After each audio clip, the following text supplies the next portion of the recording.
पुम्दीकोटमा हामी छौँ अहिले। जस घुमफिर भइरहेको छ हल्का। धेरै पछि हाम्रो भूपेन्द्र भाइसँग भेट भइरहेछ। भूपेन्द्र भाइ यहाँ हिँडिरहनु भएको छ पुम्दीकोटको शिवजीको मन्दिरमा। अनि जस रमाइलो भइरहेछ है गाइस।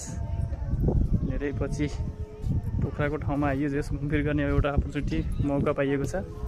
त्यसैमा समयले जुराएर हाम्रो भूपेन्द्र भाइसँग भेट भइरहेको छ होइन भूपेन्द्र भाइ? रमाइलो गरिरहेछौँ।